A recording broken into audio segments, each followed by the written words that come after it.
Welcome back. We are at the final day here of Hahnemühle Community Days. It is great to see everybody.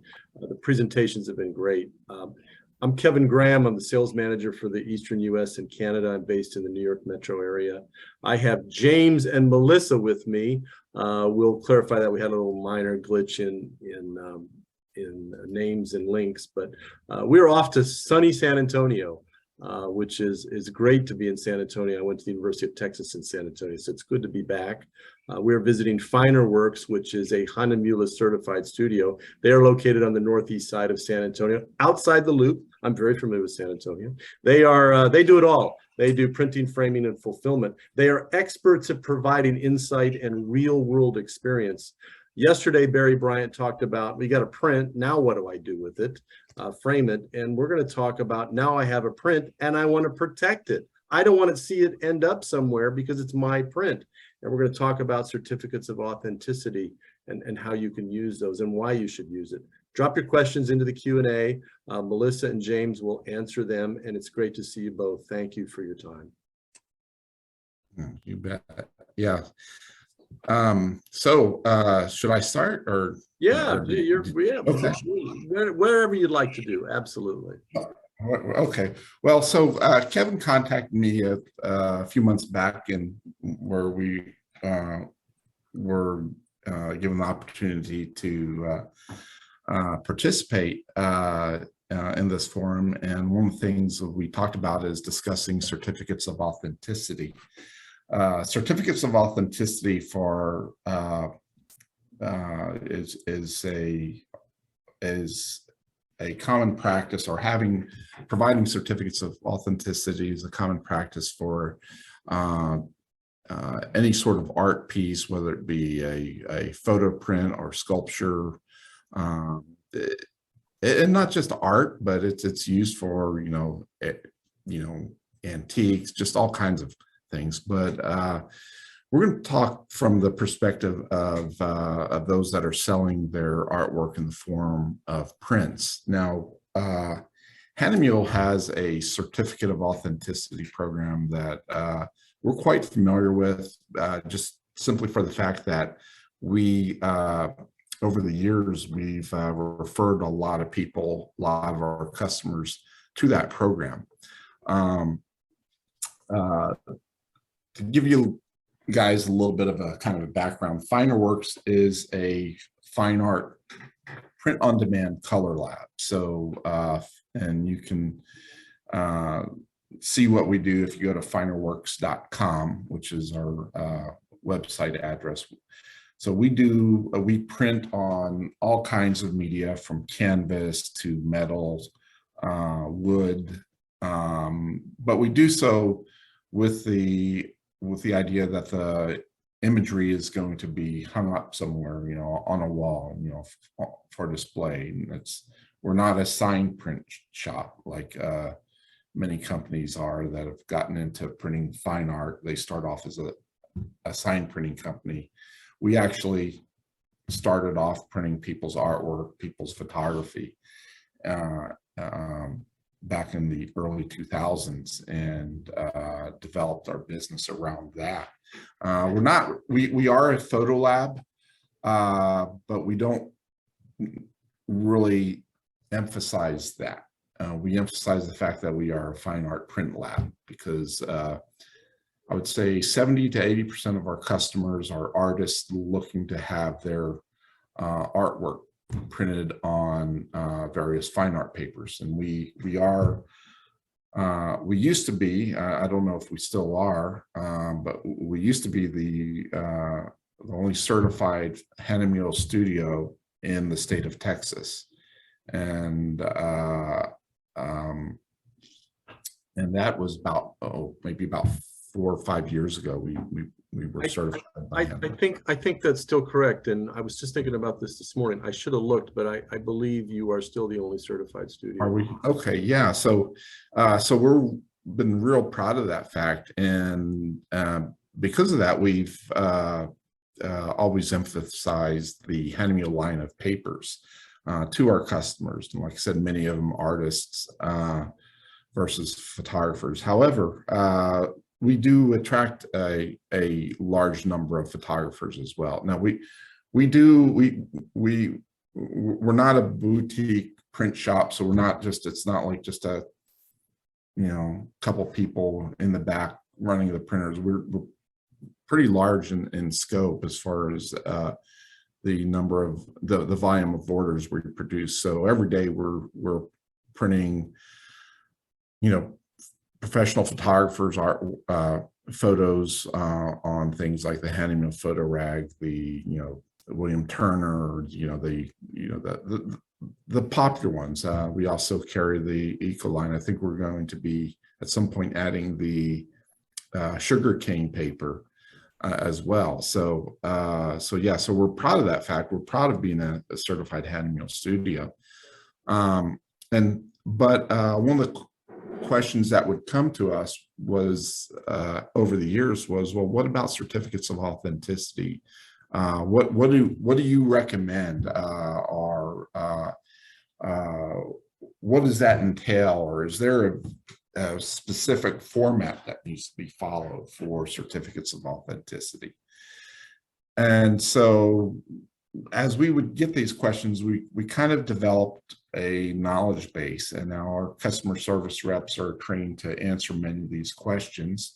And I'm going to go through some of the questions that were asked the most, but before so, we're going to talk about what is a certificate of authenticity, and what does it do, and what is supposed to be written on that certificate of authenticity. And so I thought about, okay, well, should I show some examples of certificates of authenticity? And then I thought, well, what is a good example? And if you do a Google search on certificate of authenticity for artwork, you're going to see all kinds of different formats. Some are going to be, the size of this, index card. Some are going to be 8.5 by 11s. I've seen poster size certificates of authenticity. So one of the things that you will discover is that there's no set format. Okay. However, the most common format is an 8.5 by 11. Your typical letter size sheet of paper. And as far as what goes on a certificate of authenticity, you will find anything and everything that you can imagine. There is no set standard. A certificate does not, need to list every single feature about that print. It does not need to list the life story of the artist. It does not need to, go into detail about, where it was sold or who sold it or who bought it. But these are things that it can include. So the bottom line is there's no set format. And I've had artists tell me, no, a certificate has to have this and this and this. Well, who says? There's no governing body that determines what a certificate of authenticity needs to include. So what I'm going to do is I'm going to give you some ideas as to what you can or what you may want to consider putting on your certificate of authenticity. Now, the Hahnemühle certificates of authenticity, and I don't know if I have the ability to share screen. Melissa, can you share screen? Maybe you can go to the Hahnemühle website and pull up their. Yeah, you should have capabilities to share Okay. the screen if Okay. not. But I'll let Melissa do that because I can't do more than one thing at a time. So if she can share her screen while I talk and go to the Hahnemühle website and pull up the certificates page. And while she's doing that, let me explain what the Hahnemühle certificates are. So Hahnemühle, and Kevin, you can chime in on, or I'll need your assistance. I don't know when Hahnemühle came up with the certificate of authenticity. But I'm guessing, within the past 10 years or so, roughly. I'm going on 9 years in the company, so it's been around since it's been around that long. Okay. It's been around longer than that because I've seen older versions of the certificate of authenticity with different holograms than are on it now. Than on now. Okay. Correct. So Hahnemühle, with Hahnemühle, and you can get these at Hahnemühle sells these certificate of authenticity kits, and they're basically a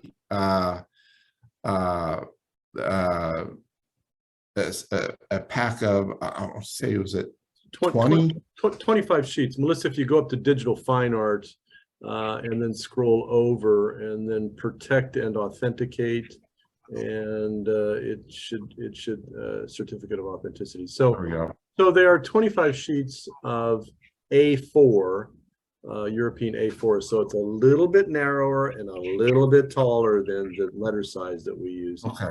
There's 25 sheets, mold-made paper. They are watermarked, and it comes with these nifty little holograms. There's 50 of them, 25 matching.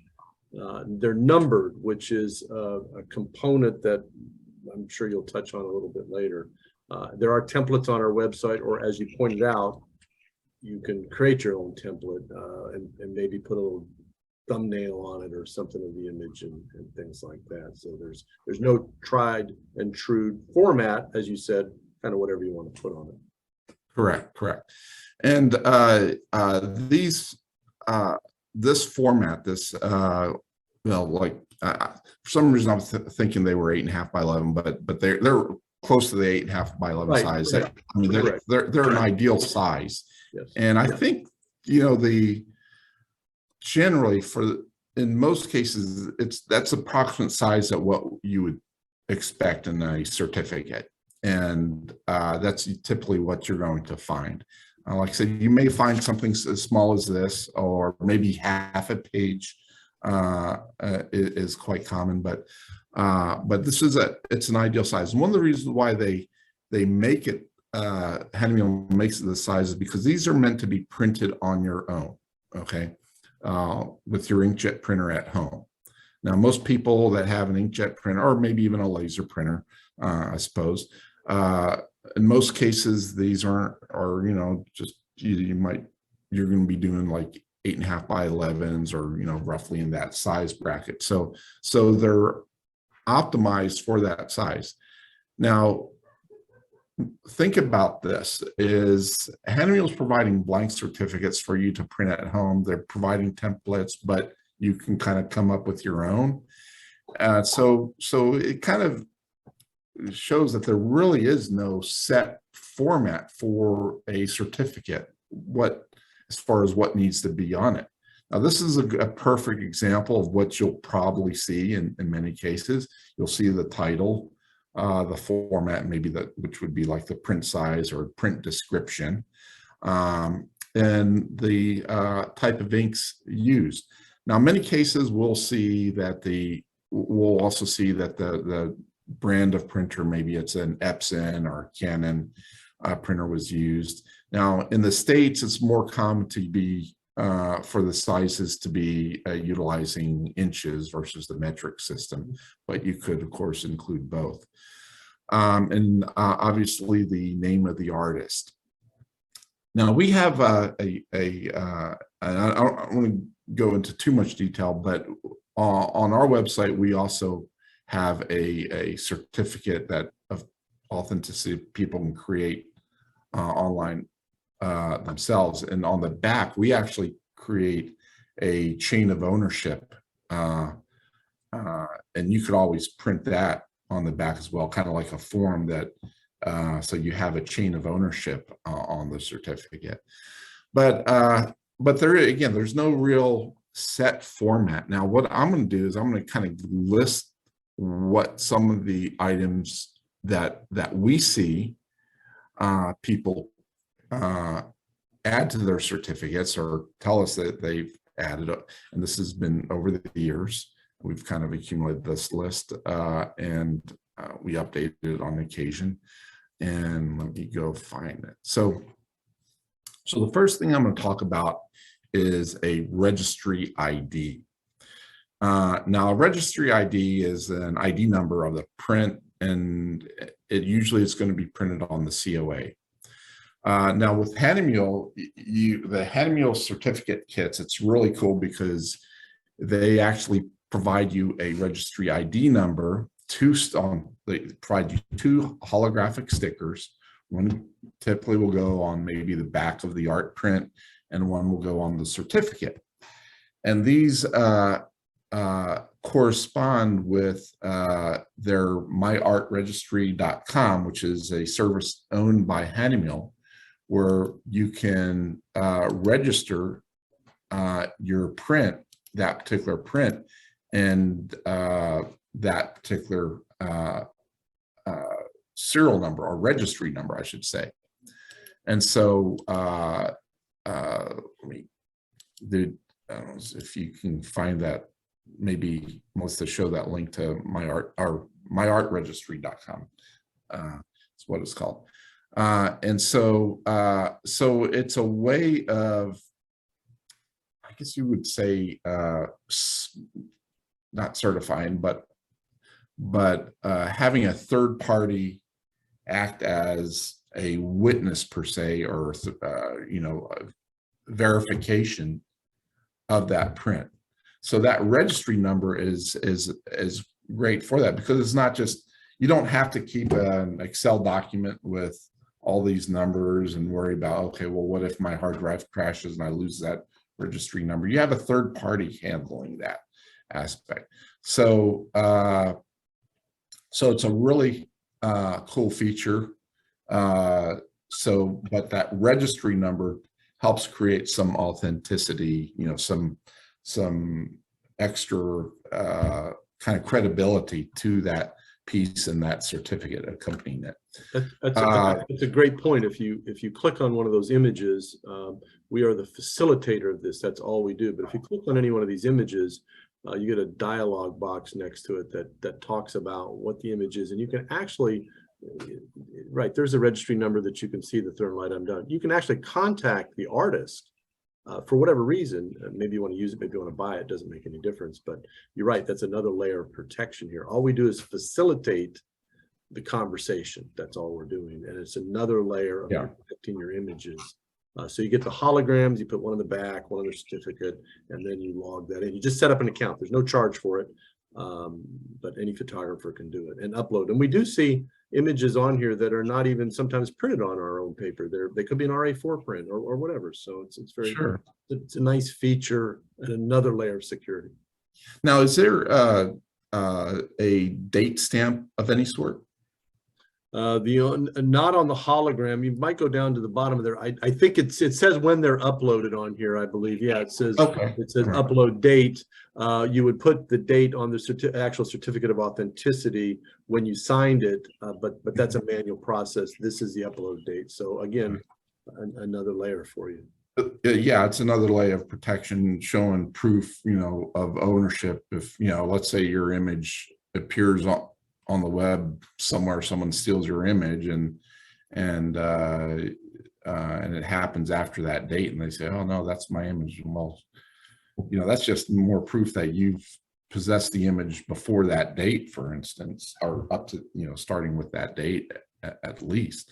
So yeah, it does add some additional protection. And really, you know, with copyright, I'm not going to get too much into copyright on this, but with copyright, you know, and the laws are a little bit different around the world, but in general, copyright, you know, you have, you know, if you own the copyrighted image, you have exclusive rights to print that work, and that having that information showing, you know, some sort of ownership or possession of that image via a date stamp like that is helpful. So so next, okay, let me get back to where I left off. So I think everyone understands what the registry number does, or the certificate number. It acts as it's a typically a third-party reference to a record that was created showing that that COA is assigned to that particular piece of work. So now other stuff that you will be putting on your COA is obviously you want to put the title of the piece.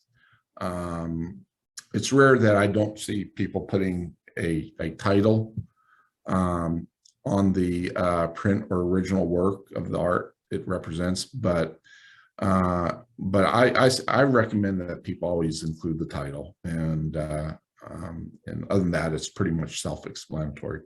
Same thing with the artist's first name and initial, or first initial, or the their full name. However you prefer to label yourself. If you use a nickname, use the nickname, as the artist name. So, that's totally up to you. The thing about this is with certificates of authenticity is there is no rule that you have to put anything or any specific thing. It's totally up to you. Okay. So we talked about the paper size. Like I said, the 8.5 by 11 is the most common size, and sometimes people are just printing on just standard, Xerox copy paper. They're feeding that through their inkjet printer, and that's what they use for their certificate paper. And there's nothing that says you have to use the Hahnemühle paper, but it does definitely lend a certain elegance and appearance, and enhances the overall experience for the buyer when you provide the certificate on a really nice paper stock. I prefer to have the printed image size on the certificate. Like I said, in Europe, you'll usually see it done in metric system. Maybe you want to do it in both metric and inches. Here in the U.S., typically things are usually, as most people know, we're kind of a little bit adverse to using the metric system. So typically it'll be in inches first, and maybe in centimeters afterwards.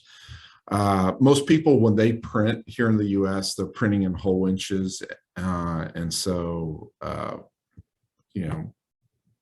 it's just another reason probably be using the inches.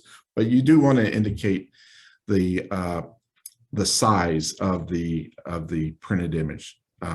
Now, some will also include what we call the sheet size. So to give you an example, is if you do, let's say your artwork has a dimension of a 16 by 20 inches, okay? But it's done on a sheet of Hahnemühle photogloss, or Hahnemühle photo rag, that's 18 by 22 inches, to give it this gives it kind of a white, plain white, even border, 1 inch border all the way around. So some people will include the sheet size because they want to know what the actual dimensions of the artwork, the full piece is, and so they'll provide the sheet size. And then again, those are things that you can include. You may want to think about including. And then there's also the edition name. I think that's important if you are, whether it be an open edition, single edition, or some sort of signed and numbered series. You want to indicate the edition type or edition name. It's up to you how you want to label it, the verbiage you want to use, but the edition, I think, is very important, because it emphasizes, it lets a customer or a buyer know whether or not this is, say, if it's a signed and numbered series, it's one of how many, or two of how many that they purchased. So I think that's important. And give me 1 second. My computer battery is dying, and I didn't realize it wasn't plugged in. Sorry about that. Okay, there we go. The edition name or edition type, I think, is going to be important. Now, if you're doing a set number, obviously you want to include, the total number in the edition and the assigned number. So if it's 1 of 100 or 2 of 200, you want to make sure that you include that as well. I've seen certificates include the number of proofs. Obviously, if you're using a company like FineArt to produce your prints, you'll be doing your own proofing.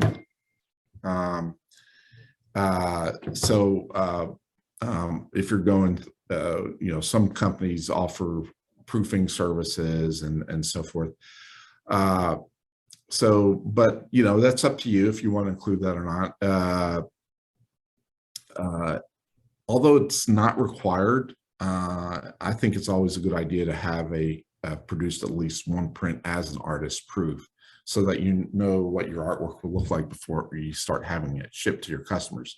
And that itself can be a valuable prospect, because that artist proof in many cases can be sold at a higher price point. And you'd obviously want to have a certificate indicating this is a proof. And that would be, maybe the edition type, artist proof. The printing method is used, I think, can be important as well. Like Kevin said, not everyone is providing Hahnemühle prints, and some people might be registering lithographs and serigraphs, screen prints, what maybe even laser prints, although I wouldn't recommend trying to produce, high-end prints of your artwork as laser prints, but you could. But you want to, I think it's a good idea to indicate the print method. At FineArt, we specialize in what we call the giclée printing method, or ziclée, some people like to pronounce it with kind of a Z sound instead of the G. But it'd probably be a good idea to indicate that it is a giclée print if that's what it is. Substrate type. So substrate, we're referring to the media that the print is produced on. It might be canvas, it might be paper, or even linen in some instances.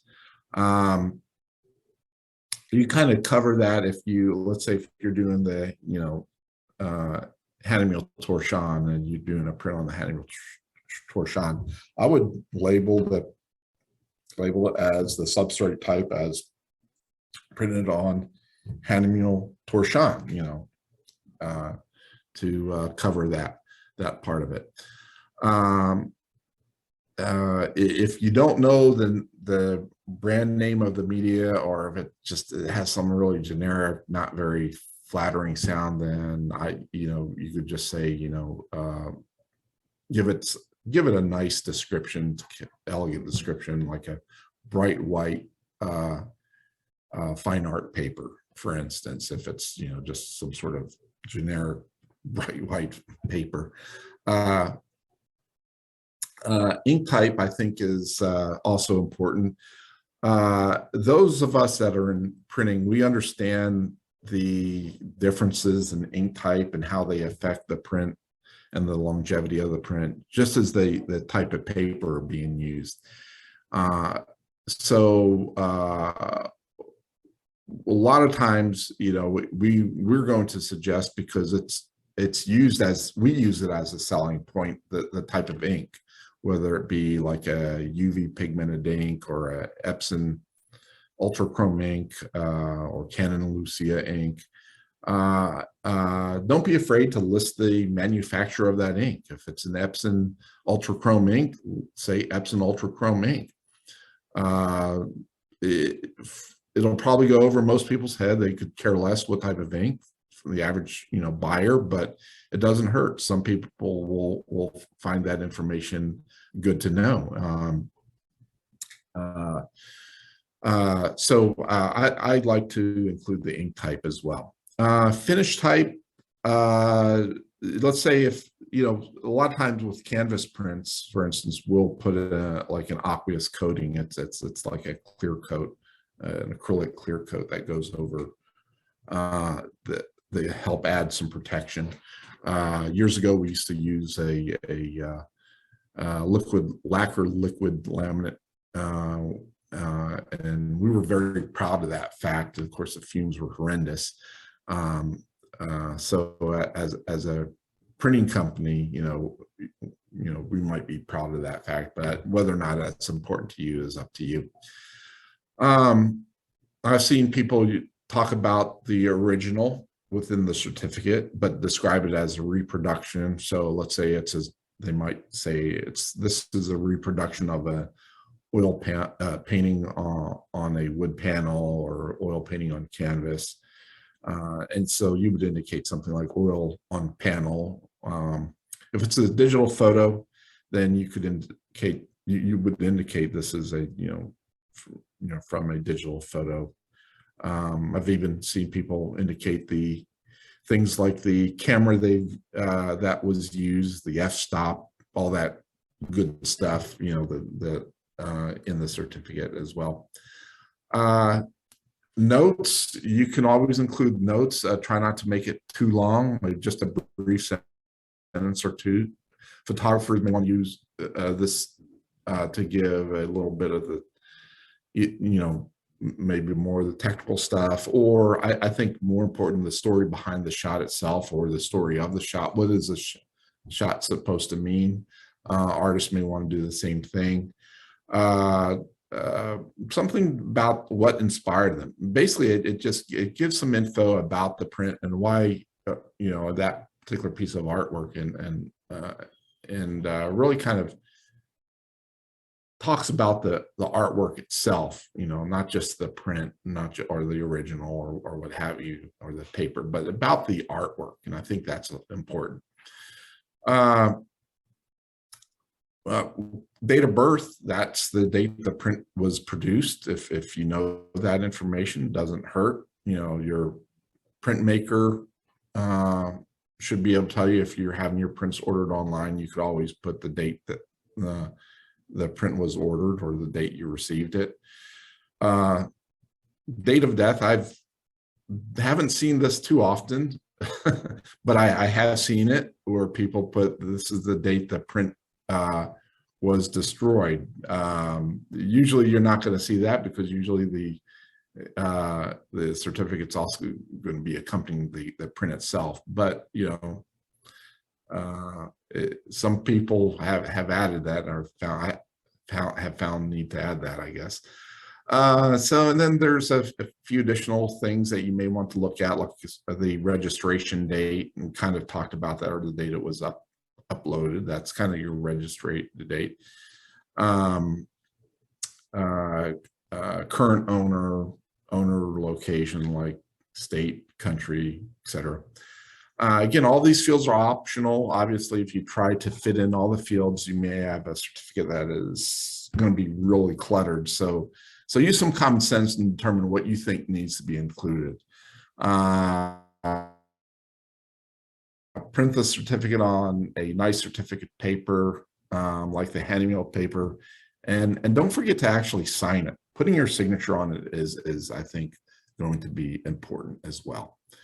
And I think that pretty much covers what I had. Kevin, can you think of anything I might be missing? No, I love the fact that you put everything on your website. So if you're creating this yourself, or you're sitting on a Sunday afternoon and you think, I want to start making these, I don't have to research. It's right one-stop shopping. So fantastic. Thank you very much. Couple questions here, which is very, very interesting. Matter of fact, I want to be mindful of the time. We've got about 15 minutes or so. So what is the best way to get a certificate of authenticity for a print that's drop shipped? So you're mailing it somewhere and you want them to personally sign that. That sounds like a logistic issue. How do you How do you think you would be able to do that? If you're going to mail the work to me, how do I sign it so it's all mine? And to your point, how does that mechanically work or logistically work? Yeah, it is. And real quick before I answer that, I just posted a link in the chat. I think it went to everyone. Yep, it did. Basically covering all those different.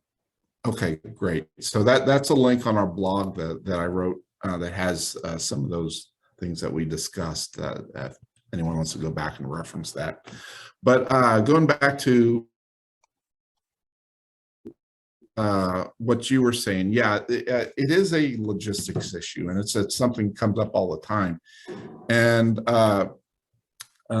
there's what we find that some of our users will actually mail the certificates to their customers separate if they're going to actually sign them. We have we have our own certificate registry program that's it ties in directly with, prints that are purchased, but those are not signed, physically signed, with the actual signature. It's a computer generated signature where they're typing their name in, so it's not going to be an actual signed certificate. And that's really the only way of doing that. Otherwise, yeah, you're going to have to, there is no, unless, you're, well, let's take that back. We have had instances where local customers, and even non-local customers, have traveled to San Antonio to sign their prints and then either provide certificates for us to ship out or sign the certificates. Have us produce print the certificates, and they'll sign them, and then we'll ship them. But again, it's a logistics issue because unless you want to do a lot of back and forth with the lab, I don't remember the name of the lab. I think it was one based in Germany, of all places. They actually had a program where they would make the certificate, send it to the artist. The artist would sign it and then send it back to them, and then they would ship that out to the customer. I don't know how successful that program is, especially with the cost of shipping, and sometimes when you add a whole bunch of steps, especially in the e-commerce realm, it becomes. Well, I don't know how successful that would be. Right. Everybody needs an excuse to go to San Antonio and enjoy me too on afternoon. So whatever, yeah, absolutely. Right. Taco Cabana too. I'd take Taco Cabana now. So I'm okay with that.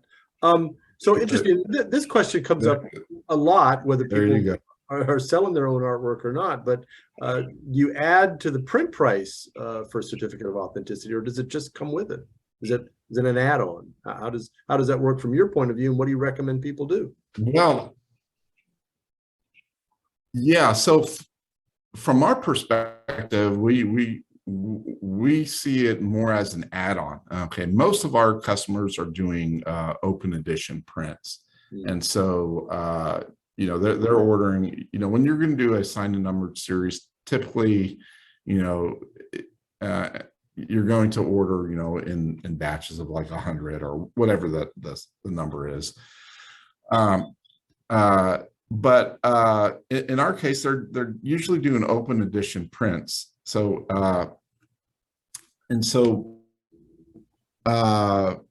and are you hearing me? Because I got this message, my connection was unstable. Yeah, it is a little bit jerky, but are you hearing me? Yes. Okay. And I lost my train of thought. What was the question again? Well, talking about the price, is you said that you add it on. Not everybody wants it or needs it. Sure. Yeah. So the way we look at it is it's something to enhance the value of the print itself. Mhm. Whether it be a $20 8x10 or $100 8x10, that certificate helps in the eyes of some to justify the cost of that print. A certificate doesn't have to be that expensive to make, a dollar, less than a dollar, whatever it is, a couple dollars. But it is a good way improving the perceived value in the eyes of the customer. And I think that's important because improving that perceived value is when you don't want a customer to feel they're just getting a piece of paper with a image printed on it that they could have had printed at any office supply store. You want them to feel that they're getting something special, and that certificate of authenticity helps add to that sense of something special. And so I would, when you can, include it and mark it up. Use that to help justify marking up the cost of the print.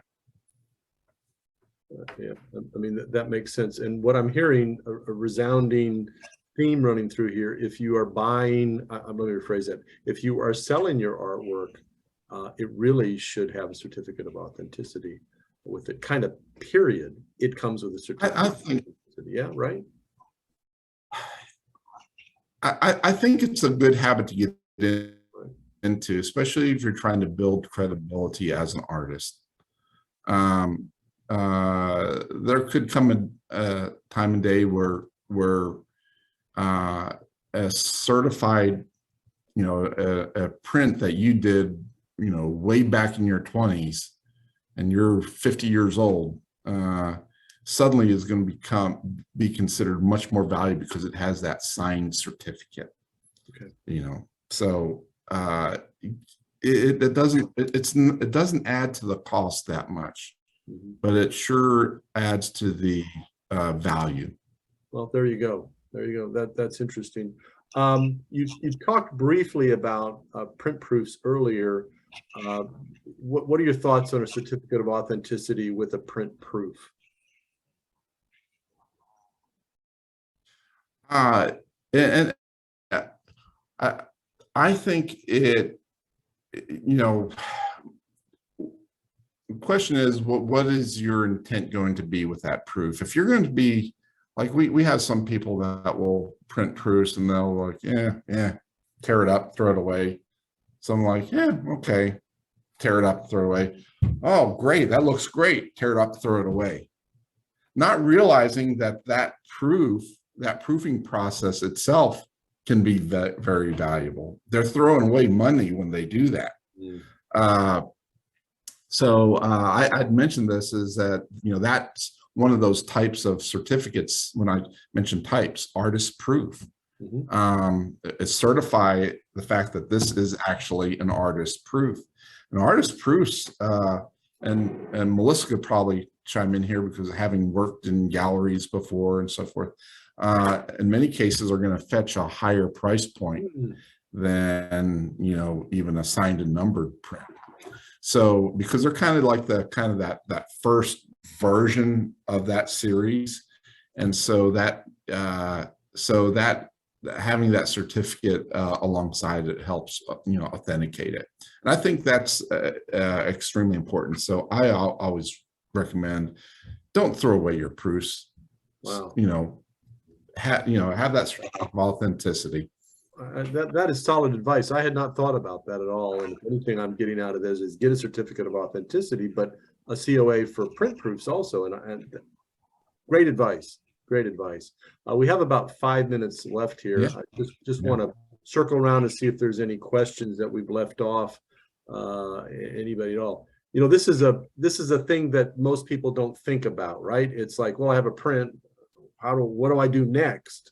And when I talk to people about certificates of authenticity, a lot of people just kind of cock their head and go, oh, I hadn't thought about that before. And I think you've kind of demystified the process, and it's not complicated. And while our certificates of authenticity have this registration number that you commented about, it does make it an easier system to get into, especially if you use myartregistry.com or if you create your own.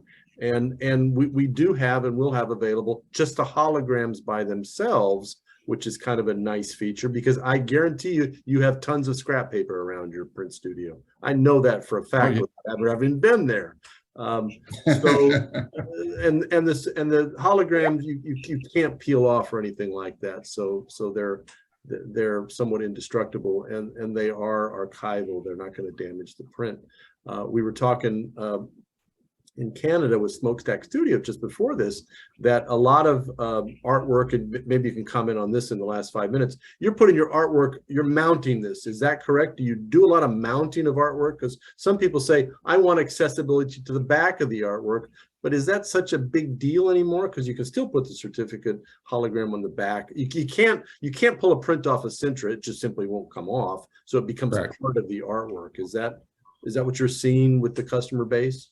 Yeah, I mean, usually they're putting it, I've seen them put it either on the back, and sometimes there might be a margin in the front, and they put it in, the bottom, maybe bottom right margin opposite of where they might sign the print, or bottom left,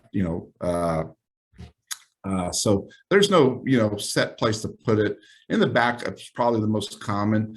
You do run into some situations, potential problems is that if you're selling the print, but it's not a framed piece. So sometimes people will order a framed piece, include that as part of the whole package deal of that certificate, that framed piece, and put that certificate on the back of the frame. Because if you put it on the back of the print and it goes in the frame, well, that, once you seal it up, it's not accessible anymore. Never see it again. Right. Absolutely.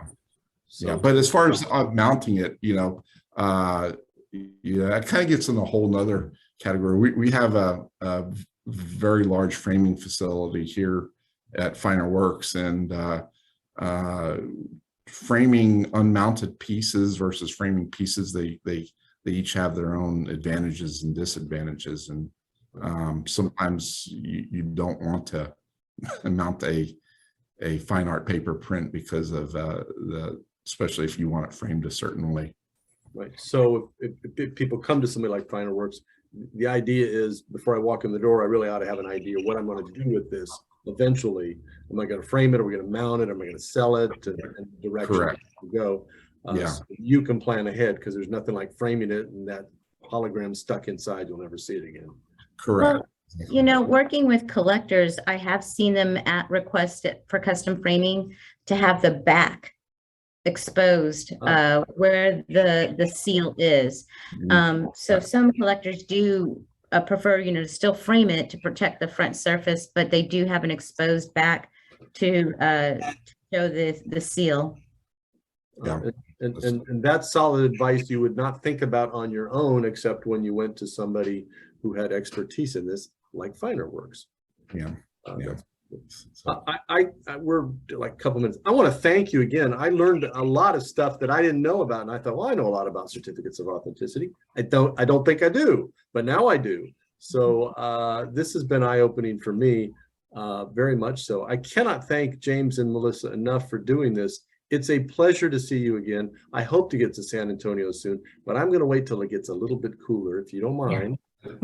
It is pretty understand. It is pretty miserable there. I lived there for 20 years. I'm intimately familiar with it. So, but thank you both again. I really appreciate it. We posted your website, and I know that Finer Works does business all over the country. I was in New England at a show, and somebody said, "Oh, do you know Finer Works in San Antonio? 3 women in Boston." And I said, "Yes." They said, "We do business with them." So you have a big footprint, and you have big fans out there, including me. Thank you. Thank you. Appreciate All right. Thanks again. Thanks for your time. It's great to see everybody. I'll be in touch. Good to see you too. Thanks everybody for watching. We're going back to Canada next, so please join me. All right. Bye.